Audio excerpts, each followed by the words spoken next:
নমস্কার সবাইকে আরেকটি নতুন ভিডিওতে। তোমরা সবাই কেমন আছো সেটা অবশ্যই বলো। আমি অনেক ভালো আছি, আগের থেকে তো বেটার।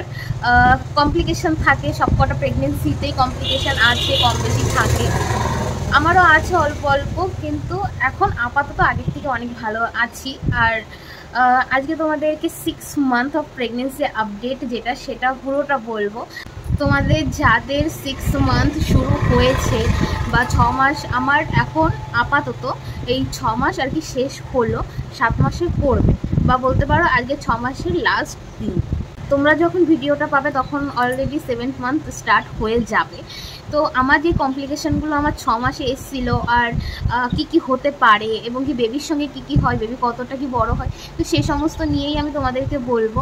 তো 6 মাস যখন আমার স্টার্ট হয় তখনই প্রথম দিকেই আমাকে, মানে আমার ডেট অনুযায়ী 6 মাস তখন স্টার্ট হয়ে গেছিলো। তো সেই অনুযায়ী আমাকে প্রথমে অ্যানুয়াল স্ক্যান যেটা হয় সেটা তো তোমরা রিপোর্ট দেখেছো সবাই। তো প্রথমেই আমার অ্যানুয়াল স্ক্যান হয়, তখনও পর্যন্ত নর্মাল বেবি মুভমেন্ট ভালো মতো বোঝা যেত।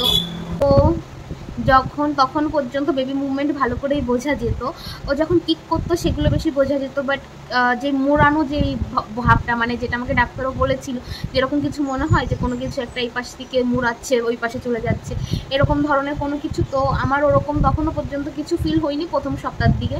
তো অ্যানুয়াল স্ক্যান হয়, অ্যানুয়াল স্ক্যানের পরে আমার এমনি খাওয়া দাওয়া নিয়ে পুরো প্রথম থেকে একটু সমস্যা চলছিল। খাওয়া দাওয়া নিয়ে যেই সমস্যাটা আমার হয় সেটা হচ্ছে এক জিনিস বারবার খেতে ইচ্ছা করতো না, আলাদা আলাদা খেতে ইচ্ছা করতো।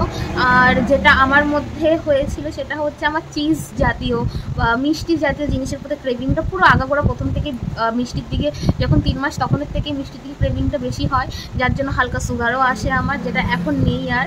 তো এমনি মিষ্টির দিকে একটু টান বেশি ছিল। দুধ আমি একদমই খেতে পারতাম না, কারণ কি দুধ খেলেই আমার গ্যাস হতো, গ্যাসের সমস্যা ভীষণ পরিমাণে হয়েছে।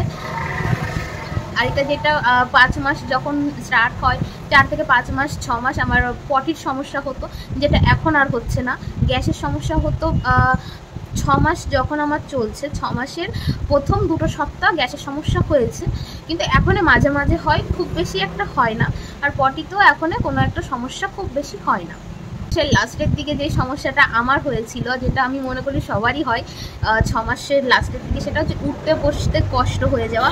ইভেন আমি এই যেভাবে বসে আছি, আমার এইভাবে বসতেও কষ্ট হয়, তলপেটে হালকা ব্যথা অনুভব হয়। আমি যখন ডাক্তার দেখিয়ে এসেছি তখন আমাকে জিজ্ঞাসা করেছিল যে কোনো কমপ্লিকেশান আছে কিনা, জ্বর এসেছিল কিনা, পা ফুলেছিল কিনা, তারপরে পেটে ব্যথা হয় কিনা। তো তখনও পর্যন্ত আমার এই সমস্ত কিচ্ছু হয়নি, তখনই কিন্তু আমার 2 সপ্তাহ চলছে, 6 মাসে পরে 2 সপ্তাহ চলছে, তখন এই সমস্ত কিচ্ছু হয়নি। তো ডাক্তার দেখিয়ে আসার পর থেকে কমপ্লিকেশান আমার স্টার্ট হয়। আমার প্রথমে পেটে ব্যথা শুরু হয়, মারাত্মক পরিমাণে পেটে ব্যথা করতো।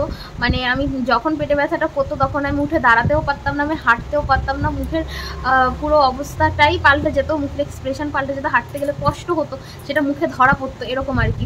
ভীষণ কষ্ট হতো যখন পেটে ব্যথা হতো। এমন না যে সবসময় হচ্ছে, ওটা থাকতো 2 ঘন্টার মতো থাকতো, তারপর আস্তে আস্তে আবার কমেও যেত।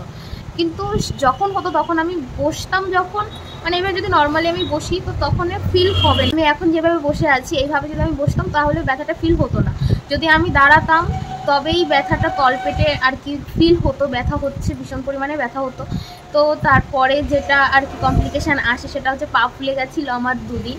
একদিন প্রথমে ফুলেছিল ডান পা, তারপরে ফুলেছিল বাঁ পা, মধ্যখানে একদিন গ্যাপ ছিল, একদিন ফুললো, তারপরের দিনকে ফোলেনি, তারপরের দিনকে আবার পা ফুলে যায়।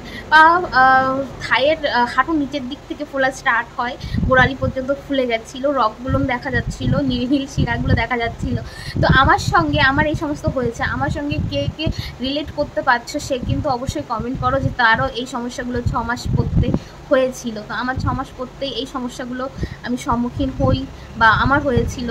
আর এখন যেটা আর কি 6 মাসে বেবি মুভমেন্ট যেটা আর কি ডাক্তার বলছিল যে তুমি ফিল করো কিনা এরকম যে সাইডে সরে যাওয়া, হ্যাঁ 3য় সপ্তাহ থেকে আমি ওটা ফিল করি যে কিছু একটা আছে যেটা সরে যাচ্ছে, বা এরকম সাইড দিয়ে এরকম করছে, এইদিকে যাচ্ছে, ওদিকে যাচ্ছে, এদিকে লাফাচ্ছে, ওদিকে লাফাচ্ছে, এরকম আমি ফিল করি। এটা 6 মাসের লাস্টের দিক থেকে, মানে লাস্টের 1 সপ্তাহ সপ্তাহ আগের থেকে, 4টে সপ্তাহ থাকে, সেখানে 3 সপ্তাহ থেকে এটা আমি স্টার্ট মানে আর কি ফিল করতে পারি। 6 মাসে এসে যে আরেকটা সমস্যা হয় যেটা আমার, সেটা হচ্ছে আমার ওয়েট বাড়ছিল না, যেটা এখনও খুব আস্তে আস্তে বাড়ছে, যে মানে যতটা ওয়েট বাড়ার কথা ততটা আর কি বাড়ছে না ওয়েট।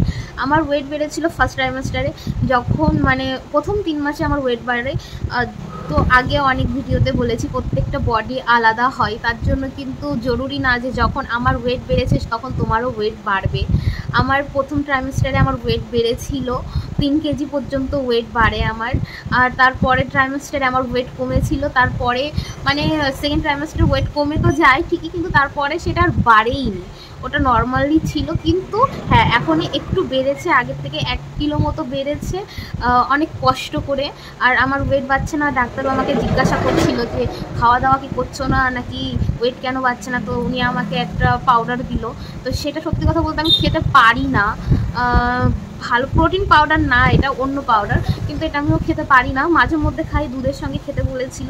ভীষণ টেস্ট যে খারাপ তা না, আর ওটা যে খাওয়ার পরে বমি হয় সেরকমও কিচ্ছু না, কিন্তু ওটা খাওয়ার পরে আমার ভীষণ পরিমাণে গ্যাস হয়, শরীরের মধ্যে ভালো লাগে না, অস্বস্তি লাগে, এই জিনিসটা হয়।